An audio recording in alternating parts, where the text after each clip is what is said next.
Okay, to remind you again, for next Friday, not this Friday, but next Friday, you have your lab test 1. And the main 2 topics you have to study for will be birthday book, which we will finish in the first half of today, very quickly. And then, of course, you should know about math models, especially know about relation, function, and other relevant classes. And for iterator pattern, which will definitely start today, but you may want to study the tutorial videos. Plan your time for that. They are quite long, but it's worth your time to get prepared. Let me continue with the birthday book example quickly. Okay, we basically cover all the necessary background for you. Remember, we did a post-condition exercise last time. That one will be quite important to understand for sure.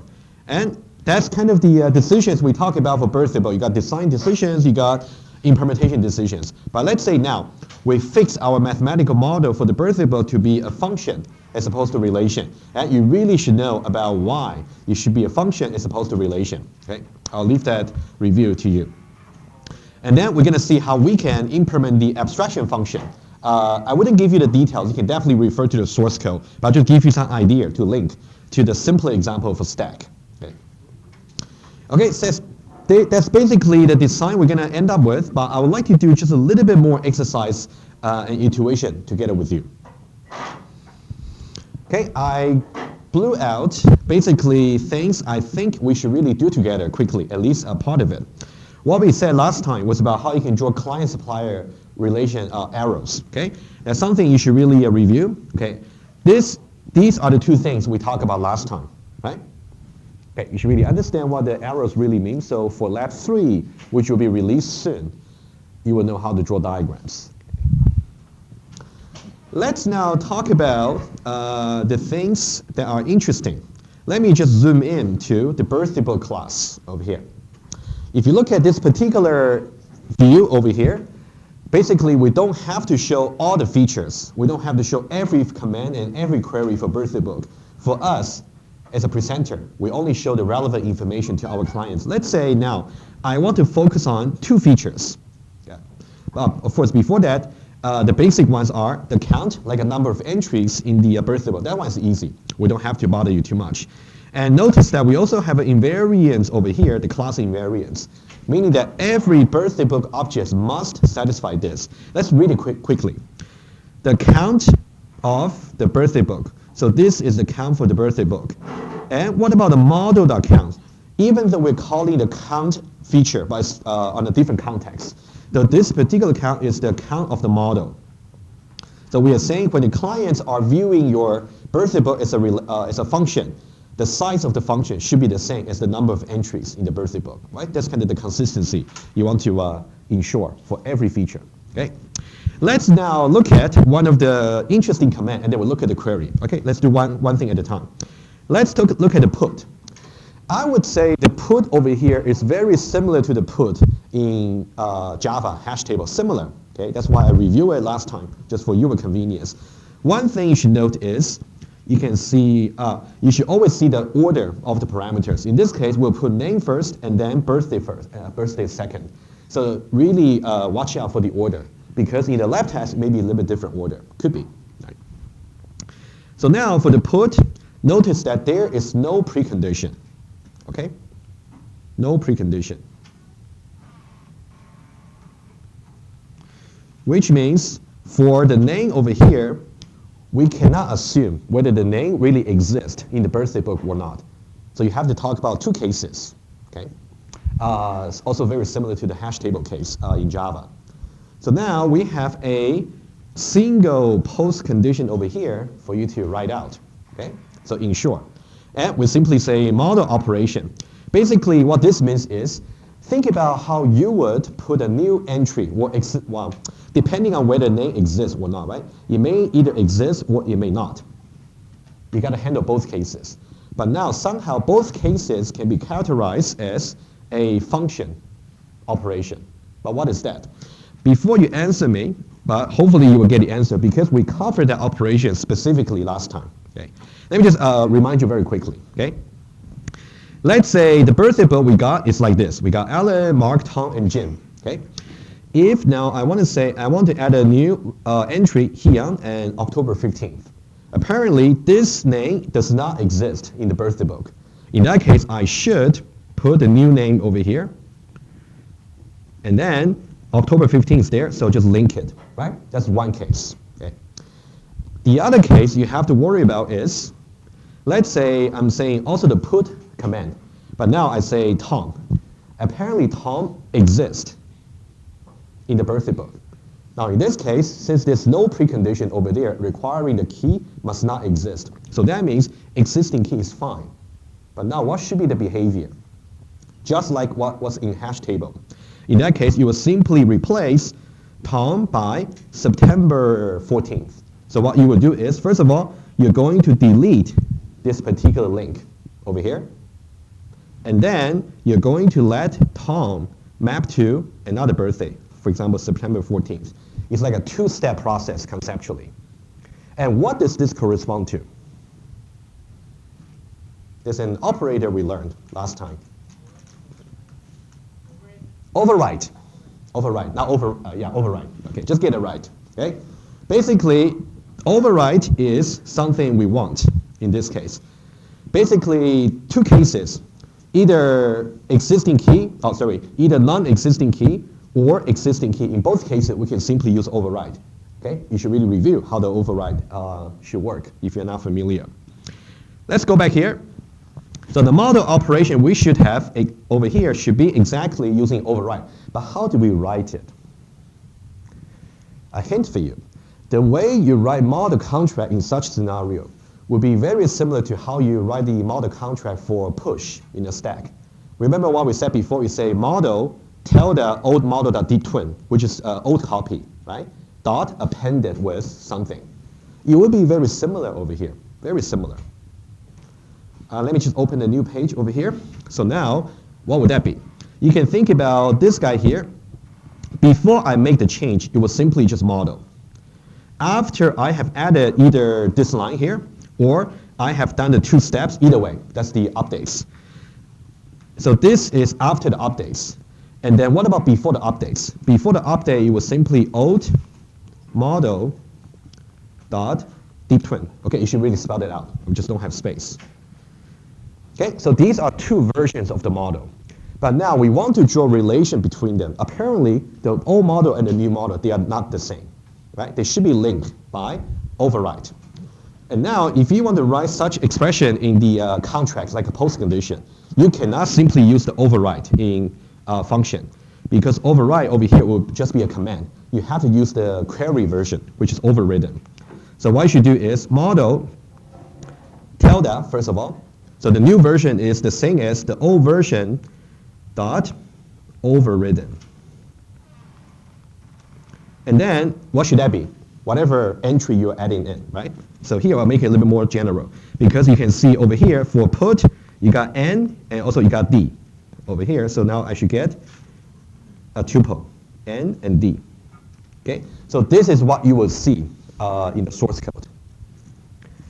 So this particular model operation on the function works for both cases. Either the key exists or it does not exist.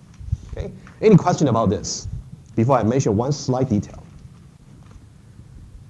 Okay. One slight detail you have to pay attention to, which is, let me just write it down here. Okay?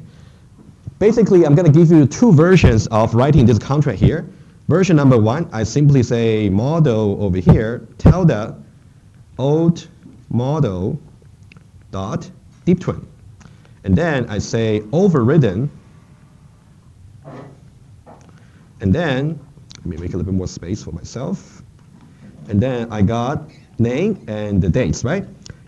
This is absolutely fine. No problem with it. However, if you look up the overridden operator in Math Model, you can do that in the eStudio. Okay, I'll rely on doing that.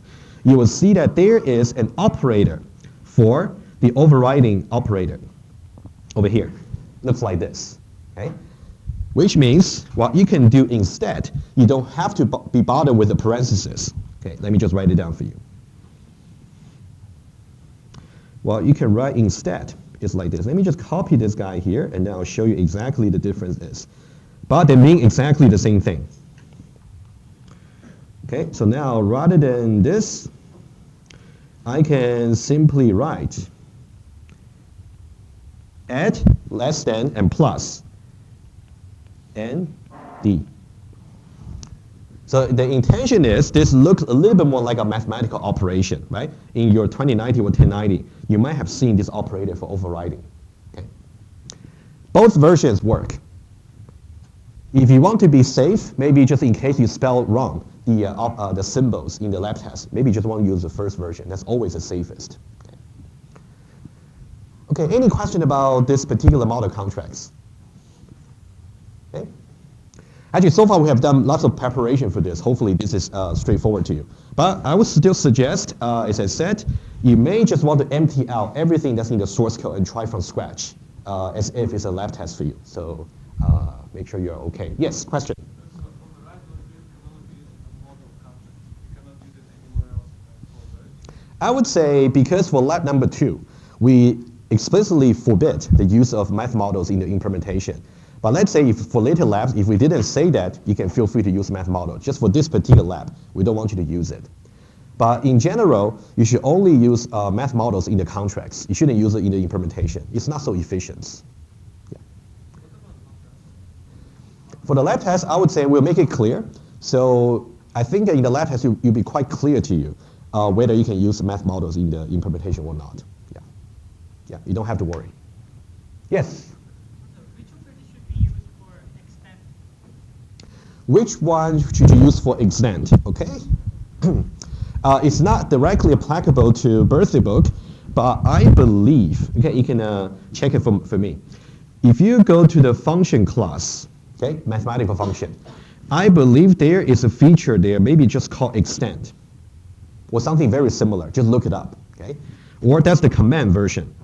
On the other hand, there might be another one called extended, which is a query version. That's the one you can use in the contracts, right? Yeah.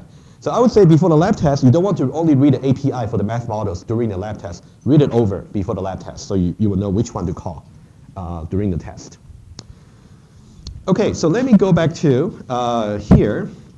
So when I remove this particular blue out kind of stuff, that's exactly what I just mentioned. Okay, so that one you should have no problem. Okay, so now let's look at another command quickly. It's not command, sorry, it's query. I talked about the remind last time. Okay, let me remind you what a remind is quickly. Okay, let's say, for example, here. Do I have a picture? No, I don't. Okay, let's take a quick look. Let's say here, quickly. Let's say this is my birthday book. If I want to remind, I'm going to pass a range value like a birthday, August 11, for example. I'm asking who, according to the current birthday book, actually has the birthday August 11. Apparently, August 11 is over here. It's actually mapped by Mark and Tom. So I should return a collection containing Mark and Tom only. Okay, that's basically the operation. And implementation, I wouldn't bother you too much. It should be quite easy for you to achieve. It is a contract that's interesting. Okay.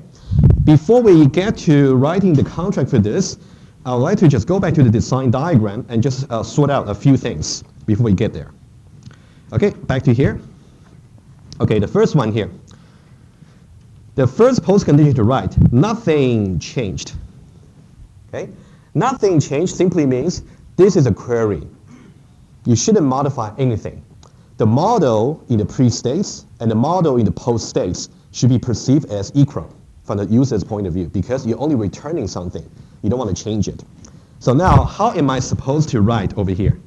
Nothing changed in terms of model. Remember now, we don't mention implementation anymore in the contracts. What should I write?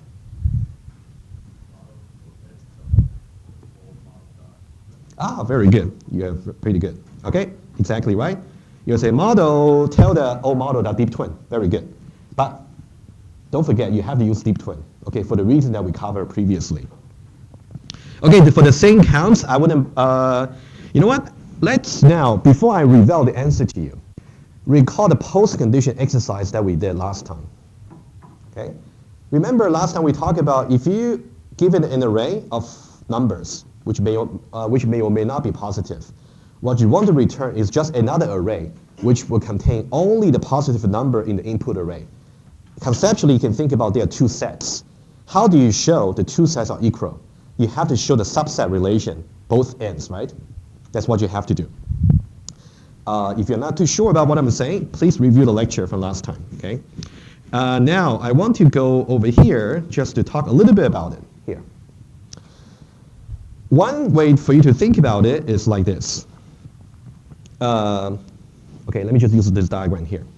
If this is the birthday book currently,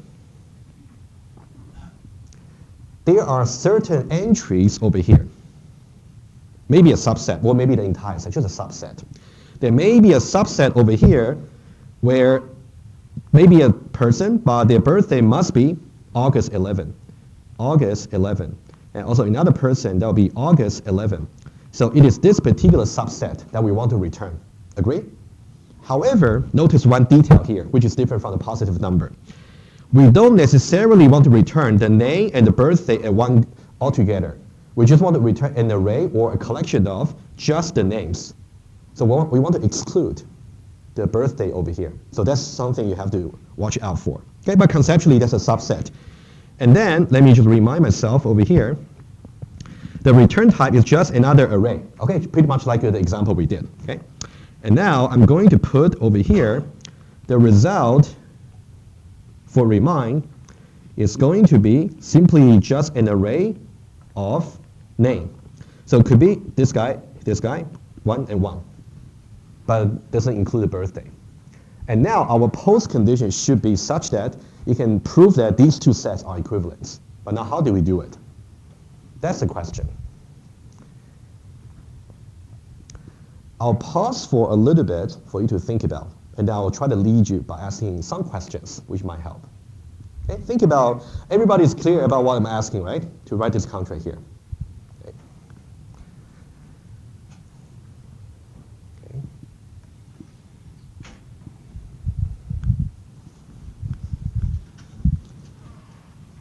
Let me give you a little bit hints. As I said, if you only consider this particular set, it's more like just like a relation. It's a set of pairs with a name and also birthday. Name and birthday. And the birthday in this case are all August 11, the one we are trying to search for. However, we cannot compare this collection directly with an array of name. The element type is simply incompatible. One is about single name, the other one is about name and birthday pairs. So they are different. Okay? Would it be possible, remember the birthday here from abstraction point of view, remember the birthday book is simply just a function. Is it possible for me to get something very similar to this set here, except that I want to exclude somehow the range value over here. I just want to keep maybe the two domain values over here. Is it possible? I heard yes. Yes, for sure it's possible, right? Otherwise, I wouldn't bother you with that. But now, how do you do it? Eh? Some method, actually, some method from function class, I'm pretty sure. You got a wide range of methods you can call. Which one? First? Why would it help? Yeah, try to think not in terms of writing a loop. Okay, let's see. But at least you should understand what the problem is. Okay, let's try this. Let me just get this guy here into a new page, and then let's have our discussion over there. Okay, that's our birthday book. Let me also remind you about what's the thing we want to remind first also. Okay, let's just do it from scratch. I'll give you a choice. How about that, to save our time? Every time you want to say, I want to restrict my current relation to some particular value, either for the domain or for the range, right? I got 4 options, basically, okay? I have either domain restriction. I have domain subtraction. I have range restriction. I have also range subtraction. It might be a nice example to illustrate the difference. Well, not really detail. At least we can choose the right thing. In this case, one of them will help you.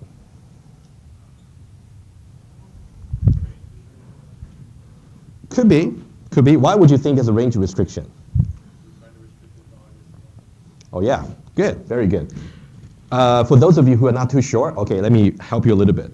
Remember, the model is of type function from the name, the domain, to birthday, right? I'll say BD for birthday, right? That's the domain, and this is the range. And now we basically want all the pairs or the entries with August 11, which is a range value. Remember? Okay? So now that means domain may not be applicable in this case. Number one. Okay, I already filtered out two possibilities here. But now, should we do range restriction or should we do range subtraction? Restriction, right? Subtraction means you don't want them. But now in this case, we want all the pairs with the August 11. So in this case, that would be range restriction. So now, this is a very quick justification. So now let's try the following, okay? What I would do is, I'm gonna do in different steps for you. Let me just make this guy a little bit smaller, so I will have enough room for illustrating this. Okay, like that? That should be enough, I hope. Okay, so now this is our current birthday book. What I would like to do, remember we are writing post condition, right? What you can do now is, if I say model, let me make it thinner. If I say model dot range restriction. And now in this case, I want to restrict that to August 11. Oh, actually, to be more precise, I don't want to mislead you. Otherwise, you might write this in the lab test. Range restricted. So I'm calling the query version, which means it's going to return back to me a relation. What kind of relation is going to return back to me? That's the thing, right? So now what I will do is, I'm going to copy the current one and show you exactly what's going to happen. After this, what we will get is something like this, right? You can think about this is like a model, right? This is model.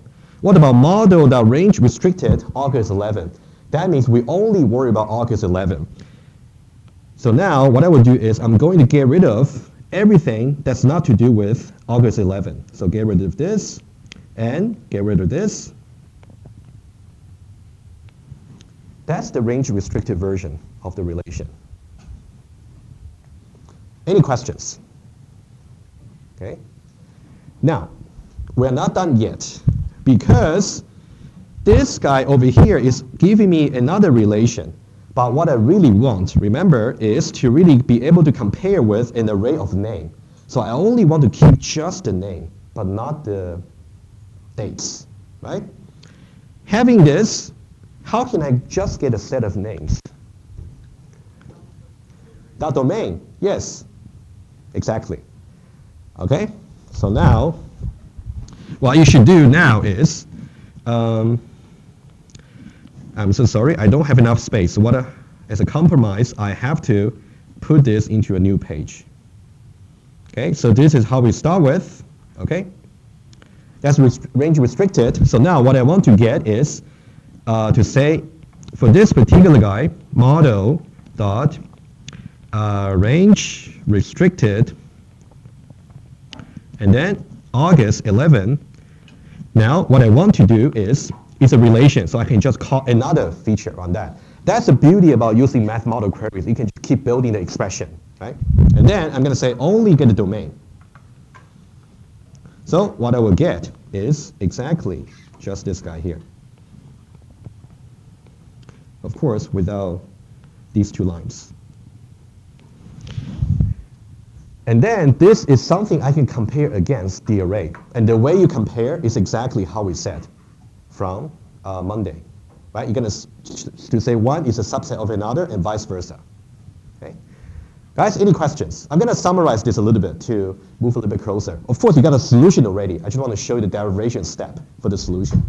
Question?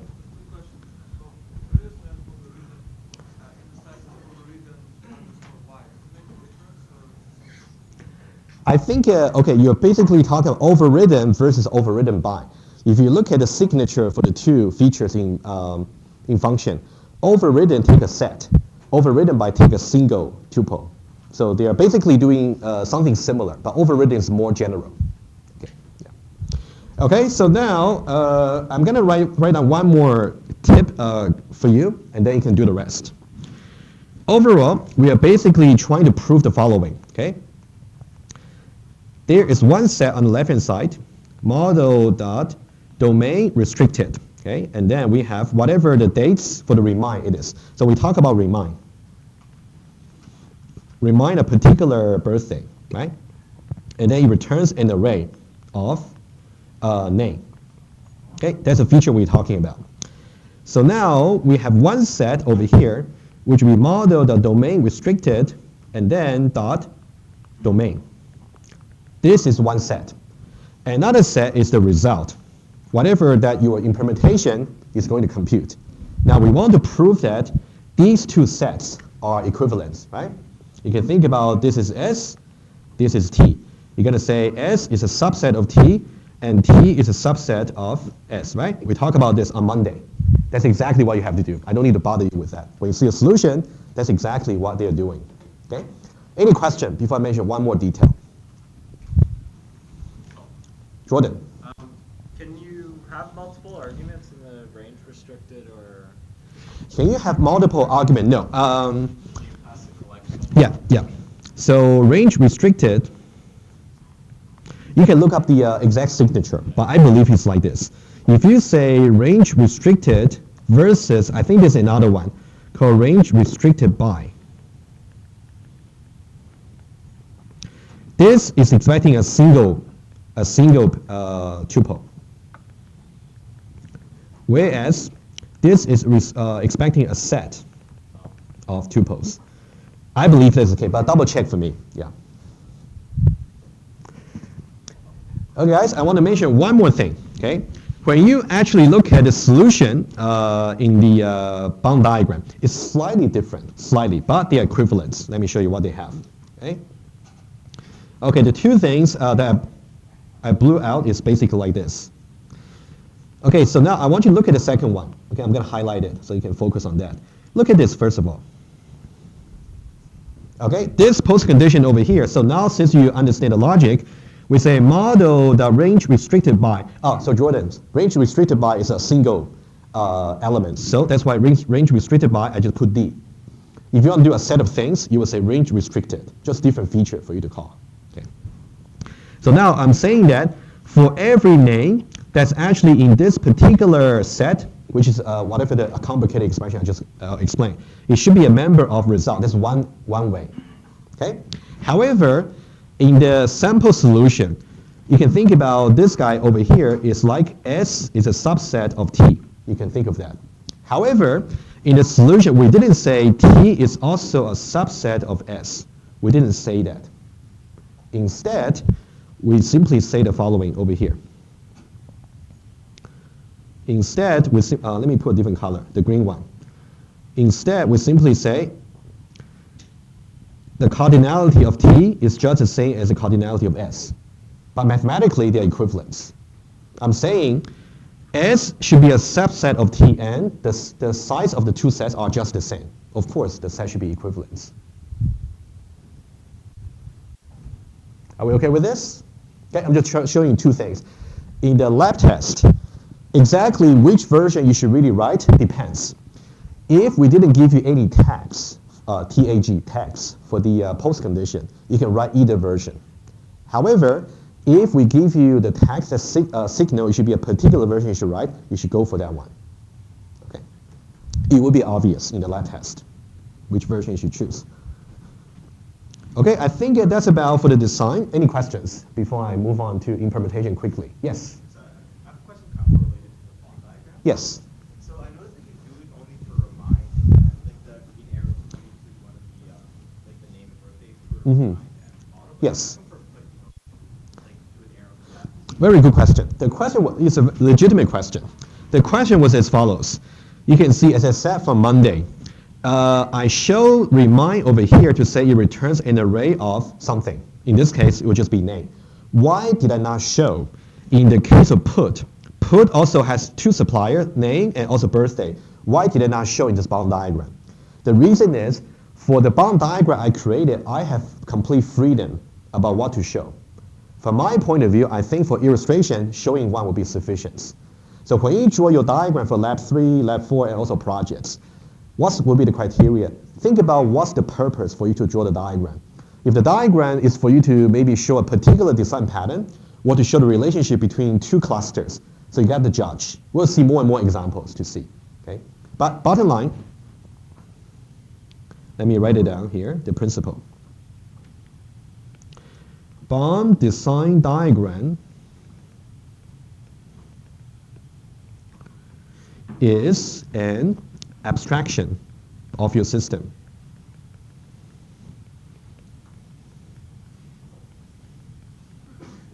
Okay, abstraction in the sense that only relevant details are shown.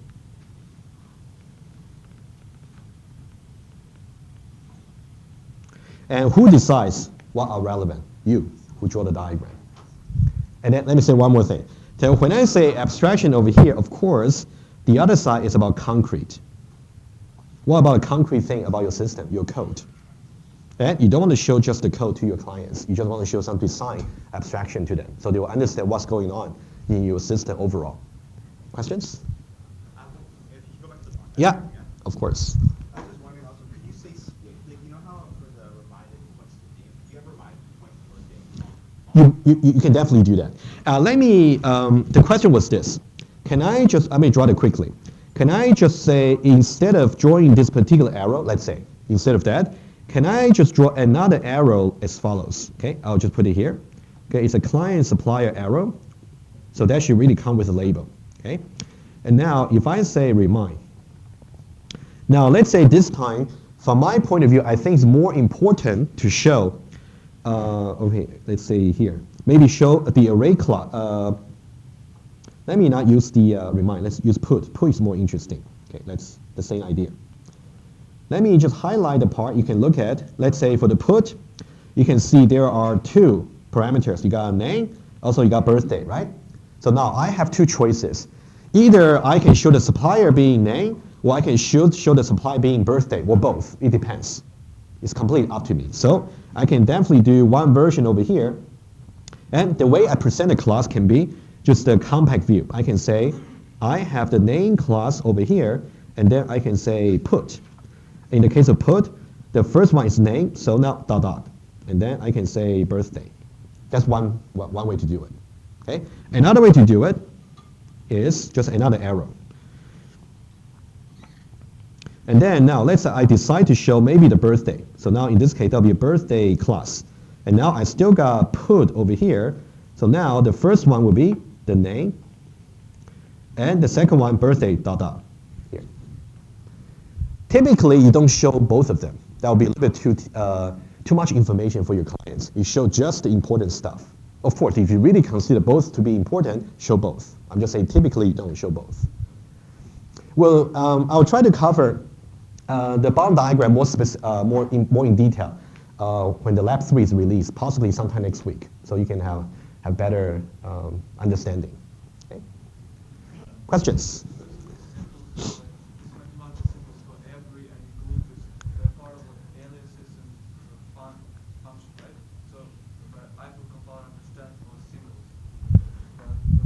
Oh, no. Okay. So the bound diagram we have over here, okay, the bound diagram here is separate from the IFO code you will have to write. They're different. When you write your IFO code, it's more like an implementation, right? That's executable. The bound diagram over here is part of the documentation you have to submit alongside with the system implementation. So they're different. You wouldn't send this as an input to IFO Studio to run. No, it's not the case. Okay. If that's what your confusion might be. I wouldn't even say code, because here it's just logic. Think about it as like documentation, and for your clients, they may not understand anything about coding, but they might understand a little bit logic. Right? Yes?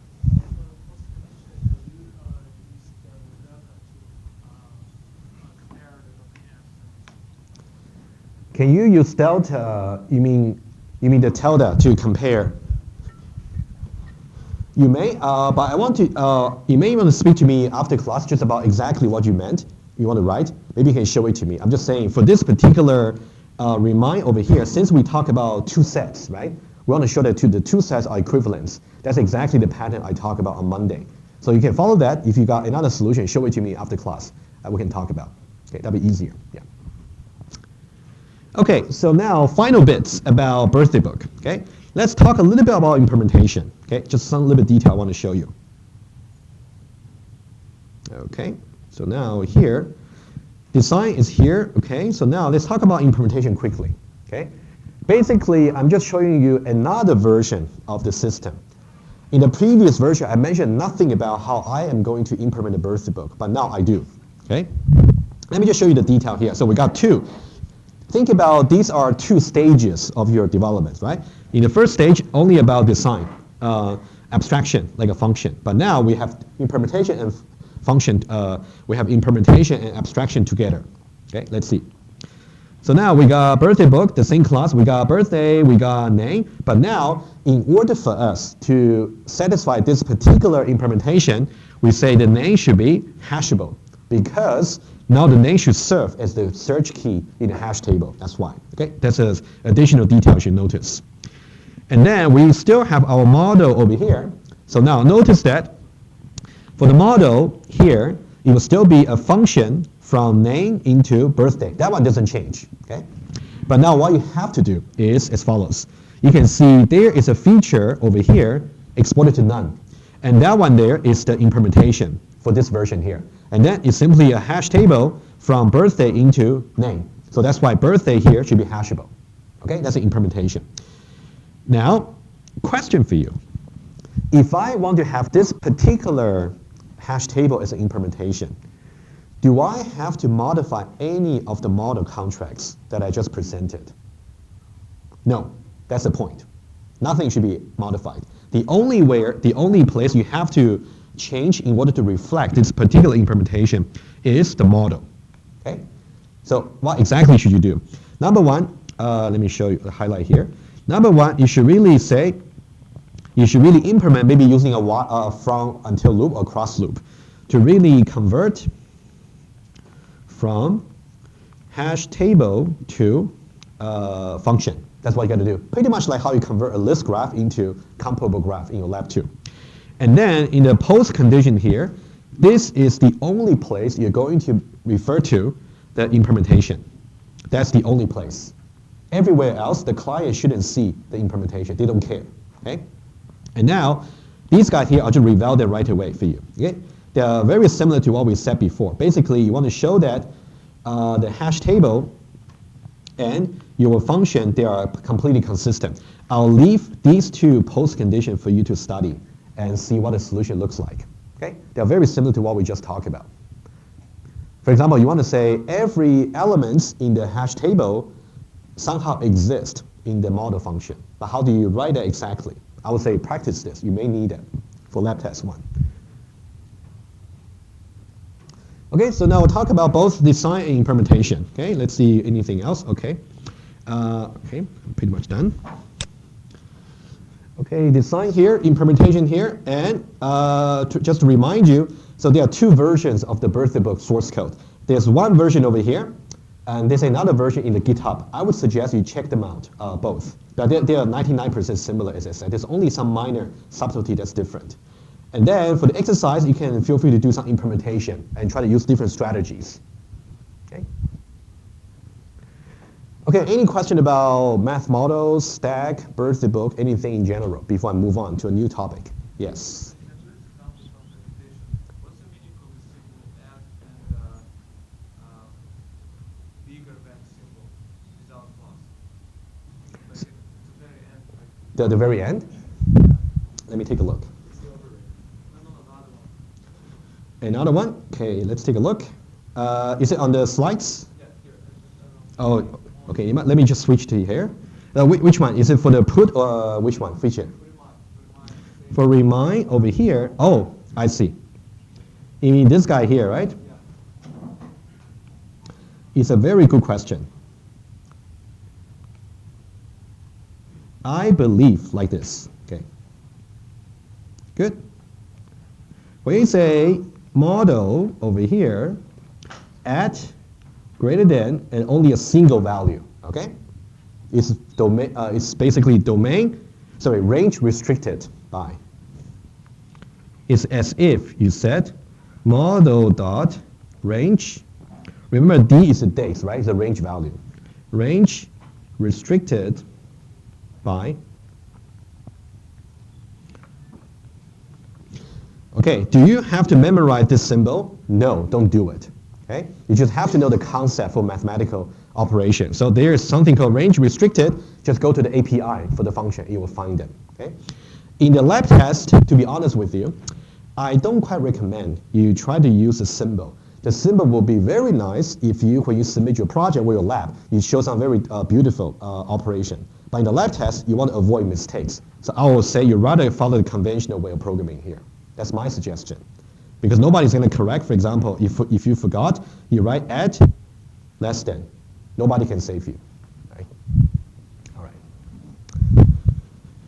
Okay, so that's about the abstraction function and math models. Review the lecture. If you got any trouble before Friday or beyond that, let me know.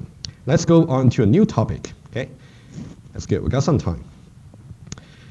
And the idea would be for this lecture, we're going to talk a little bit about generic parameters. You may have to talk about them in 2030. I will talk about them in two different timings. Today, I just want to talk about how you can use it, and then I'll give you a challenging exercise to do after I talk about just generic, how you can use it. But the deeper insight into using generics is when you talk about inheritance. That's something I will do possibly slightly after reading week. I'll also get there. Okay? But for today, only about how you can use generic parameter. I'll give you some motivating example. Okay. Let's consider a stack, right? You're very familiar with the stack example. Let's say we have a stack for storing string. Okay? Every element in the stack is a string, let's say. And then, let's say we have an, let's say strategy number 1, array implementation, array of string. And then we have the count, and we have the top, we have the push, we have the pop. I don't really show you the complete implementation. Oh, actually, I did show you. Okay, it's here, right? It should be very easy to do. Okay, I didn't show you. Doesn't matter. Okay, take a look at this, and then I'm going to ask you a question. Okay, it seems to be correct, nothing wrong, and don't worry too much about the counter. Just omit them. It's not the point for this example here. But the main point is, it's a string stack. Now, here's a question. The way we implement the integers, here I meant string, sorry, it's a typo. The way we implement the string stack operation, like a top, push, and top, pop, what do I mean by that? For example, for the top, we say always go to the last position of the array and get a top, okay? And also, when you want to do the push and do the pop, you just do the last in, first out operation accordingly, right? So now, the way we do top, push, and pop, the way we implement it, is it because the elements in the stack is string?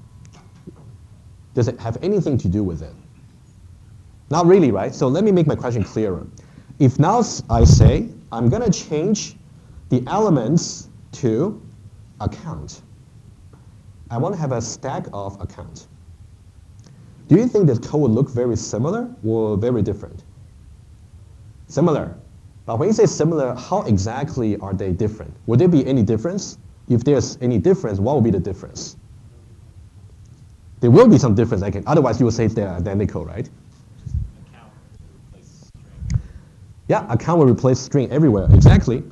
I'm not sure if you noticed that I highlight the part that will change, right? That's actually a string. Okay.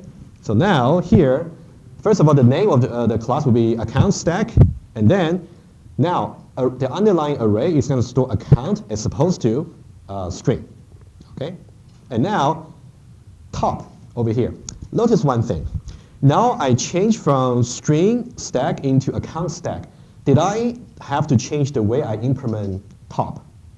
I don't have to, because the type of the elements versus the way the data structure is being manipulated, they are completely orthogonal. They are independent problems. Okay? And then push and pop, also similar. Okay? You can see changing the data type for the elements doesn't really change the code of implementation for last in, first out feature. So that means there's something wrong with this particular design. We're just duplicating lots of code over here, which is not good. Okay? And a similar question, right? Apparently, the way the data structure works has nothing to do with the account, nothing, just last in, first out. Okay?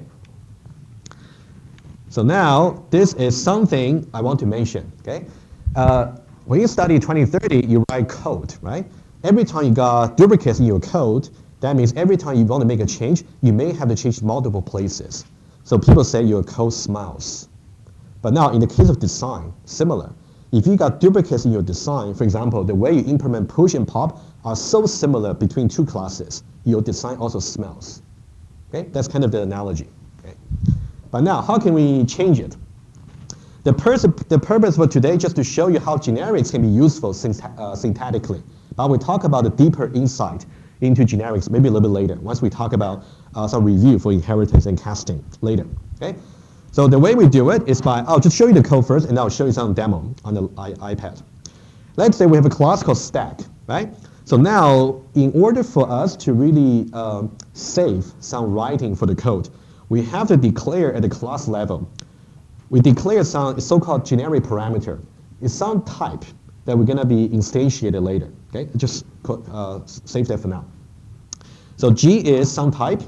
As long as G does not clash with any existing classes, that's fine. G must be some unknown identifier. It's a requirement. Okay, G here. And then every time if I want to refer to the element type for the stack, I simply use G. Think about at the runtime. The clients may instantiate a G by either string or accounts or maybe a binary search tree, whatever object it is. But it's going to be a single copy of the stack.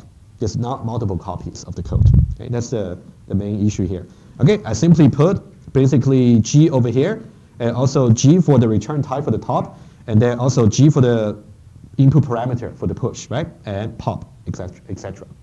Let me do some illustration, and then I'll give you some questions to answer. Okay. So now what I will do is let's go back to iPad here. First of all, let me just move the lecture to here. That'll be easier. Okay, so now take a look. This is our original problem, right? We simply don't want to have duplicates of the design. So what we do is we're just going to have a single class called stack. And then you declare as many generic parameters as you like. And the G here is simply some unknown identifier. It must be unknown. Cannot clash with the class name. Okay? Once you have this class here, you can think about you're going to replace every occurrence of some concrete data type to be just G. So this will now be a single definition. Definition of the stack. Okay, that's how we go from the problematic design into the good design. And if we go to the next page over here, let's take a look, and then we'll do some check. This is the generic class over here. You can see the stack is a class, and then it's parameterized by G. So that means anyone who wants to use a stack class, they must tell you what G is. They must tell you. Otherwise, the code wouldn't compile. Okay, let's see one example, or two examples. Now, if you look at this particular test code, they are the clients. Okay, we have two local variables. We basically got stack of string versus stack of account. There are two different variables. You can see for client number one, they try to instantiate a G by string. Client number two, they instantiate it by the account, right? So now you can think about what's happening here is this. For the first one, this G here is instantiated by just string. Not only that, every occurrence of G over here is going to be replaced by just string. That's version number one. Of course, such substitution is implicit automatic by the compiler. You don't have to worry. Okay? But just only one copy of the stack class. You don't have to program multiple versions of the stack. Okay, and then the consequence of this guy here is it's going to be accounts. So there will be another version over here, the green one. Okay, accounts. And then this will just be A. This will be A. DVA. Just watch the color. One's pink, the other one's green. Okay, just two different clients. So now let's consider some code. Okay. Now, if I say the following, let me just make, just make sure. Okay, it's easier to illustrate when you see all the everything you need. Let's see the first one. So now we are doing this. SS is the first client, and I say push A. Should this code compiles? Yes, yes, because we are talking about this particular pink, and for the pink, you can see for the push, it is not expecting a string, right? So that will be fine. On the other hand, can I say the following? SS dot push, and then I simply give you some account object. Can I do that? This, if you try that in the iPhone Studio, this will not compile. It will not compile because I'm now talking about this particular client who instantiated G by string. So that means when I consider the push operation, I'm expecting a string, but now you're giving me a account. So that's not compatible. Okay, let me just say one more thing. What about if I say this one here, SA? So I'm now talking about different clients, right? SA was the clients who instantiated G by accounts. So now when I call push, I'm basically referring to this particular version where we are expecting an account. In that case, passing an account over here should be okay. So that's fine.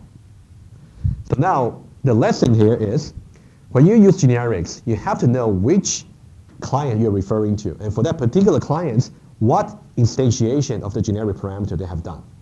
Okay. That's something I want to mention here. Yes? Any questions? If you got trouble, please raise your hand now. Yes, question.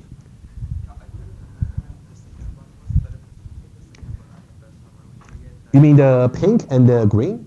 Okay, sure. Let me summarize that a little bit. Sure, no problem. Let me put it in a slightly different way. Let me say a slightly different way. Let me take a look here. In line number 7 and line number 10, let's focus on these two lines, okay? These two lines, would you agree we're calling the same feature, push, okay? The objects are basically the same type, would you agree? The first one is an account. The second one is also an account. However, the consequence is different. You can see for this one here, for the line number 7, it will not compile. But for line number 10, it will compile. That's your confusion, right? The reason is about the context objects. The line number 7 is call upon SS. Line number 10 is call upon SA. So they're different variables, first of all. Okay? Now you see SS is basically declared to be stack of string. So that means when you call this particular object, every occurrence of G in the original class over here is replaced by string. So that means when you talk about the push, you are expecting a string value. Versus, if you talk about line number 10, now the context object called upon is actually SA. And SA is the variable, is a declaration where G is replaced by account. So now we are talking about the same push, but now we are expecting an account rather than string because G was replaced by a different type. That's why, okay? Yeah, it's really important for you to understand why line number 7 would not compile, but line number 10 will, okay? This is the most basic use of a generic parameter. So hopefully that will just be okay by you. We'll talk a little bit deeper insight into generic parameter later. Any questions? Yes? Line number 11, let's see. Yeah, for others, if you don't have a question, I'm going to leave it to you. But since you asked, let's see.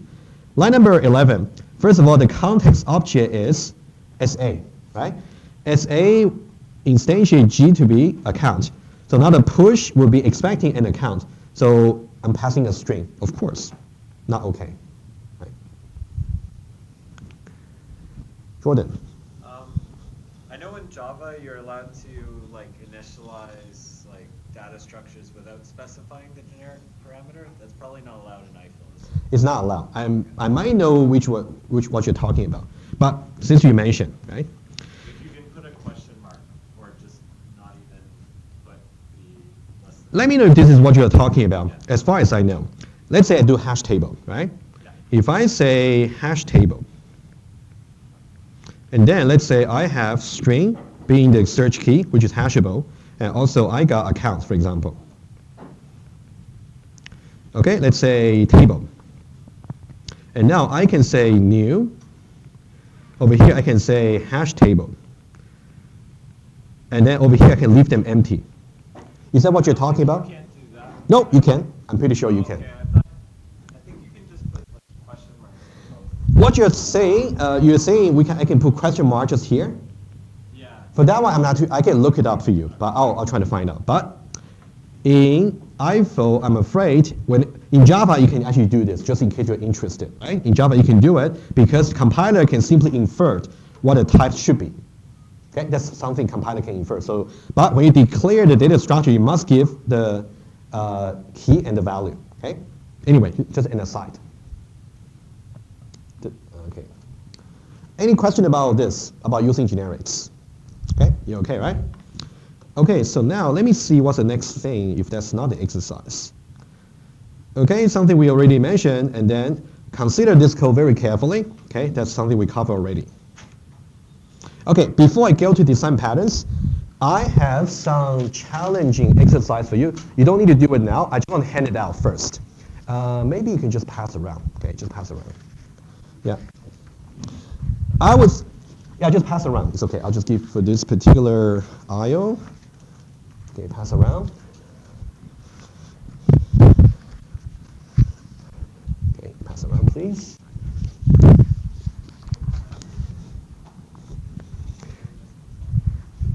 Basically, once everybody got a copy, I'll explain. But for now, let me just continue with design pattern a little bit. Okay, just pass around first.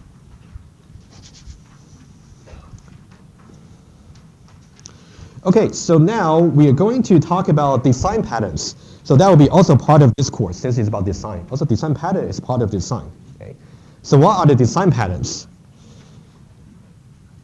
So we have different problems to solve for every assignment, for every project. But for certain typical problems, we got some very well-defined industrial solutions for that because the problem just keep occurring. So we have certain standard solution to present to you. They are called design patterns. And for this particular course, we're going to show you about 4 to 5 very common design patterns. And almost all of them require the notion about polymorphism, dynamic binding, and also inheritance. That's something you learned back in 2030. Okay? That's something we'll review before we cover deeper into design patterns. But for today, we'll cover the first one. Okay? It's called the Iterator pattern, which you also need to get prepared for the lab test. Okay? Anyway, for design patterns, you think about design patterns are simply solutions for specific problems. And every time, if you study for a particular design patterns, you have to know about what's really the problem specifically that can be solved by this pattern here. There's not a single pattern that's okay for every problem. Okay? That makes sense to you, hopefully. So for every design pattern, I will always present to you the problem first, and then we'll try to come up with some solution. And then the first version may not be good enough, and then we're going to keep evolving our solution until it's satisfactory. Okay, let's talk about iterator pattern for the motivation. Okay, here. And for this Friday here, I know your lab number 2 is due, but I believe most of you are done already, I believe. Okay, so what I will do is this. On Friday, I will do an in-lab demo on iterator pattern. Today, I'll just mainly talk about some concept intuition on the paper. But I think it's really important for you to, number 1, follow the tutorial. Number 2, I'll do some easy demo together with you. So hopefully that can help you better prepare. Oh, this Friday, about 10:30. Okay, not too early, 10:30. Let's now consider a problem over here. Okay, let's see this. Oh, everybody got a copy for the handouts? Everybody? Oh, if you haven't got a copy here, yeah. There you go. Okay. Before I talk about iterator pattern, let me just tell you how you are supposed to tackle with the exercise. I do have some suggestions for you for the best of your learning. Let me just go there first, and then I'll go back to iterator pattern. Just give me one moment. Okay, this is the exercise you got. Sorry, it's not colored, just black and white, right? But I will post a PDF as well to make it available. Basically, we got 1, 2, 3, 4, 5. We got 5 classes over here, okay? And then classes will be quite familiar to you once we talk about the iterator pattern. So these are all the relevant classes in a single instantiation of the iterator pattern. We got something called iterable. We got some tester. We got database, which is something that's going to implement the iterator pattern. Also, we got iteration cursor. Also, we got item iteration cursor. We got so many classes, okay? And almost all of them are generic, which means you got at least one generic parameter, okay? And now, your challenge is as follows. You're going to, on the paper, that's the version 1 I would suggest. Print this out. Well, you already got a printout. Try to figure out what should be filled in the blue out area.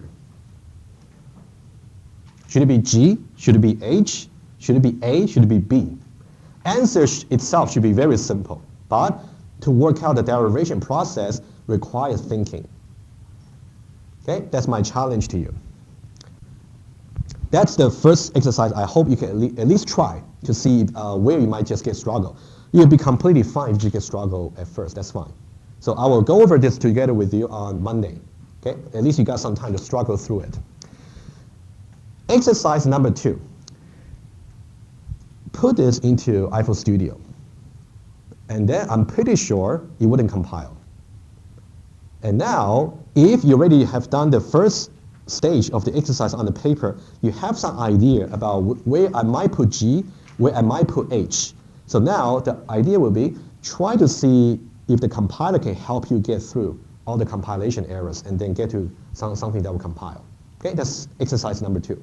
Okay, I think this one will be very nice for you to really work out how you can instantiate generic parameters and etc. Okay. Is this code on the website? This you have to type it out. Yeah, I'm afraid. Yeah, but it's not that many lines, right? But I will say do the paper exercise first. And for next Monday, please make sure you bring this copy to class, and then I'll talk about it. Okay.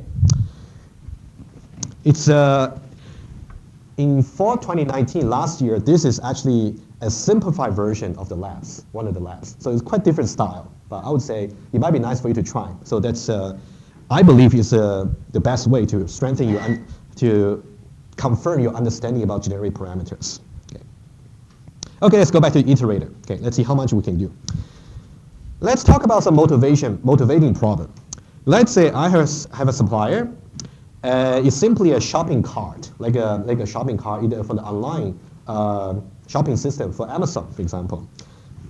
And then you have a class called cart, and then you simply got a public array of order. Assuming that you got a class called order, you can assume that, okay? And for each order class, oh, sorry, I put it here. You don't have to assume. Sorry, I didn't see it. So for the cart class, you got an array of orders. For the order, you got only price and quantity. Okay, 2 classes so far. That's a supplier. For the clients, what we have is we have a client called shop, and then they declare cart to be of type cart, and then we've got a checkout. And the checkout is like a query that's going to return integer. Basically, go over the shopping cart, which is an array, going from lower until upper, and then you want to aggregate the price, aggregate the multiplication of the price by the quantity, and then add them up together, right? That's a very straightforward implementation. Okay? Everything just works. Doesn't matter if you put a million order, if you put a 50 million order, doesn't matter. It will just work. The logic is right. But now we want to talk about something that's higher level. That's why we're doing this course.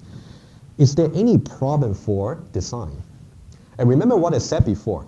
In order for you to criticize a design, think about what changes you might make to the design. If the change is going to cause inconvenience to specifically the clients, then it's not a good design. Okay? Remember that principle there.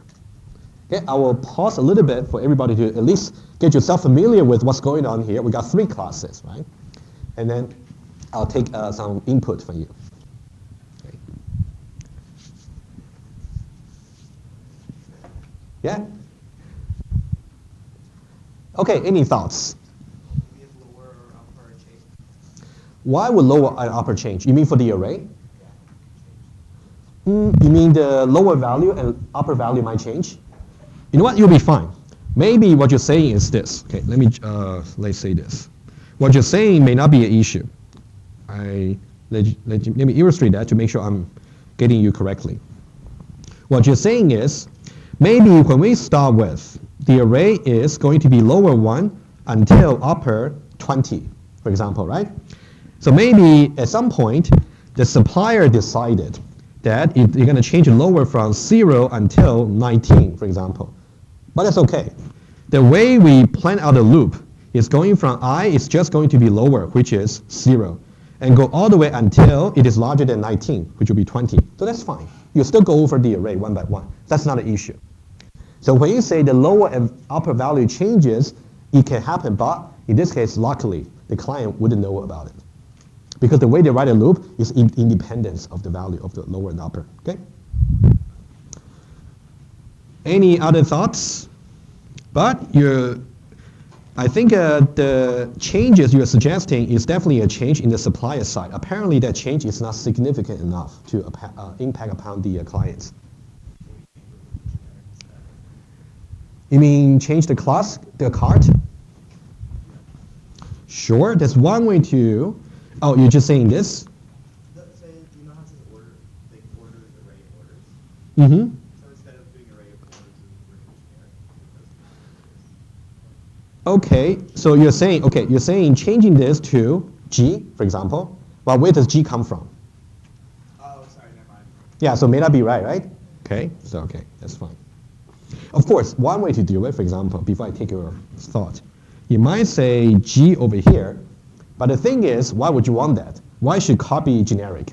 When you talk about generic, when you talk about cart, it should be a cart of orders, right? It should be generic. Yeah, okay, that's a good thought. Any other thought? Let me take people from the back, right? They really raise their hands. Okay, please.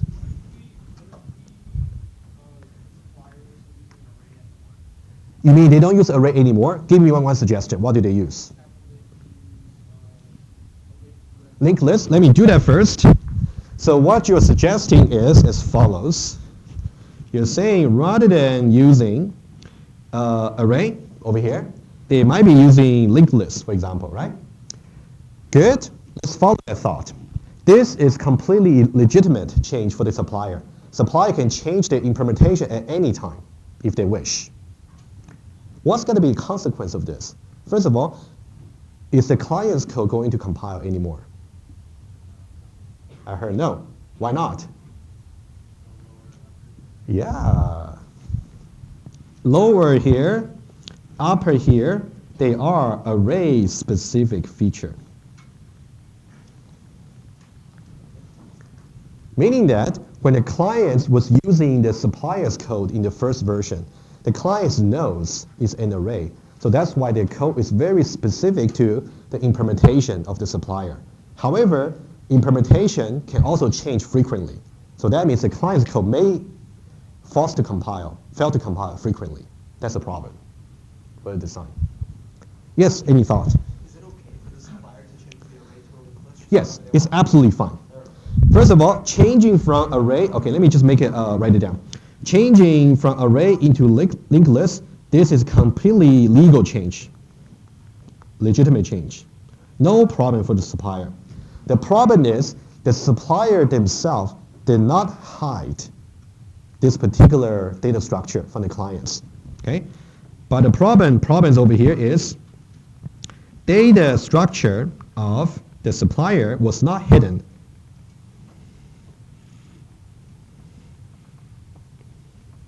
From the clients. Okay, let's understand that's a problem first. And then I'll tell you what an ideal solution might look like. And then we'll see how to implement that.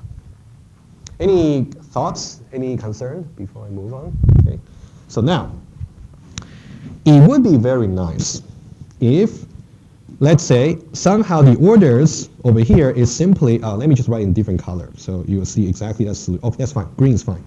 So now, let's say supplier, first of all, they should hide this particular array, exported to none, number one, okay? It's going to hide the implementation details. So they can change it later without somebody else knowing about it.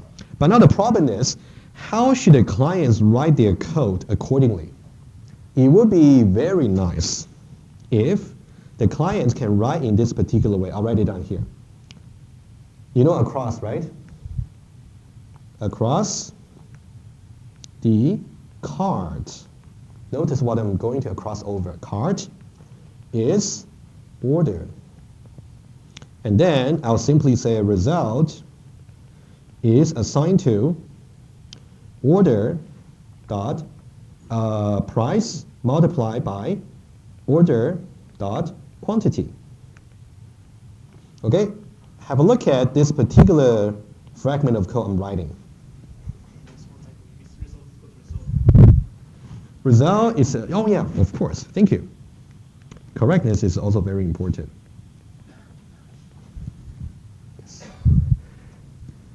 The green one I'm suggesting has two angles. Number one, supplier should hide the orders array, right? Should be hidden, information hiding. Number two, from the client's point of view, they need not know about what the data structure is under the hood for the card, the supplier. All they know is there is a way supported by the card, the supplier, such that I can just go across the card one by one. In what order, I don't care. Just some way to go across. So this is basically the solution for iterator pattern. Okay, this already summarizes what we're going to see, maybe for another 10 minutes or 5 minutes. Okay, let me just mention one more thing, okay? Let me just go very clear about this. So otherwise, usually students tell me that iterator pattern is the most confusing design pattern for them, but it's actually not hard. Okay, pretty straightforward. Let me just try to be as clear as I can. Imagine that, let me just draw some design for you, okay? Let's say we have our card class over here, okay? That's a supplier. And then we have, oh, you know what? Let me put a supplier on the right-hand side. That'll be easier. And then, let's say we also have our clients over here. Okay, I'll just put clients. And then, we're going to basically use the card for short. There's a client-supplier relationship, right? And I believe it's simply just called card. Okay, it's pointing to that. And then, in order for me, over here in the client, in the context of the clients, if I want to write anything like across the card, right? I'm referring to this particular supplier is order, and then put something over here, right? In order for me to really have this particular across structure supported, the supplier must do something. They must implement the so-called iterator pattern. And the way to do it, let me just mention it quickly, and then I'm going to show you some diagram. In order to support this, to do this, supplier must implement the iterator pattern. And how do they implement that? The first step is they have to inherit themselves from a class called iterable. Okay, let me just put it here. Okay.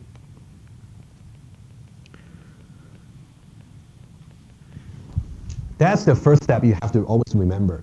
If you are asked to maybe implement the iterator pattern for lab test 1, what's the first step? Implement from iterable. Okay? I'll mention some brief idea today, and then I'll do some demo together with you on Friday. Okay? But I would suggest before Friday, you better start studying the tutorial videos as well. On Friday, I only got about half an hour to do it, so I cannot go that much detail. Okay, any question about this? So there are two parts about the iterator. For the supplier side, you should always implement from inherits from Iterator and do some other stuff, which I'm going to tell you.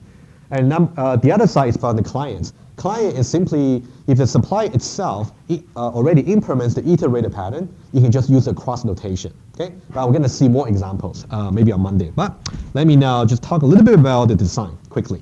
Okay, okay, that's the architecture for the iterator pattern. Okay, I'm going to use iPad, don't worry. I'll talk about it in just a moment. This is a very good case study for you to see the design versus coding. You want to understand the general architecture for the classes from the design diagram rather than reading the code. Okay, so let's see this. I also make the diagram available as a PDF on the lectures website. You can also download it and study that. Okay, let's take a look. I just want to mention some important stuff to you. Okay, and then that can be a little bit of warm-up for Friday when I do the coding. So that's basically the iterator pattern. You've got so many classes, right? Okay, let's just go top down. Okay. Okay, just make sure I don't run over time. I got about 3 minutes or so. Okay. For the iterator pattern, first of all, you have the clients.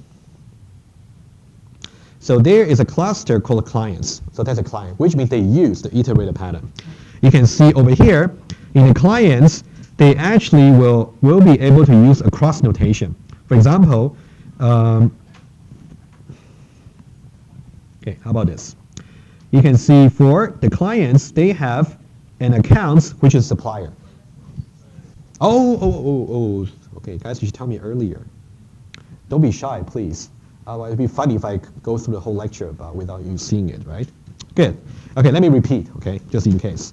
From the diagram here, you got two clusters, right? Over here, you have clients here. Okay, for the clients, you actually declare accounts. Okay, and the accounts is simply iterable. Okay, you can see now for the accounts, I didn't say it's array, I didn't say it's a linked list, I didn't say it's a binary tree. I say it's iterable. That's something you should really get used to.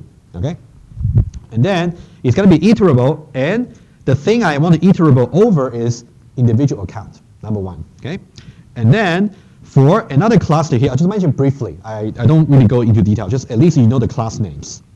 Also, we got another cluster called supplier. Okay, for the supplier over here, the number one important class is called iterable. Every time you want to support the iterator pattern, you must inherit from this particular class. So it is the fact that you inherit from iterable that makes the across work for the client side. Okay, and then by default, every collection classes in IFO, every collection is also similar in Java. Hash table, for example, linked list, and also array. So these collection classes are all inherits from iterable. So that's why you can always use a cross over linked list, use a cross over hash table, and etc. Okay, by default. So now, and in the iterable class, luckily, there's only one feature you have to implement, just one. It's called new cursor. New cursor, and then it's iteration cursor type. Okay, and now that's why you see another client supplier arrow called new cursor here, and then it's going to iteration cursor. Now, in order for you to implement the iteration cursor, you have to implement three things: item, after, and forth. It's kind of similar to something in Java. I think it has next and next, something like that, right? Similar idea. Okay, good. Thank you for confirming. Okay, good. And then, okay, I will stop here and then make sure to come to Friday. I will do the demo around 10:30.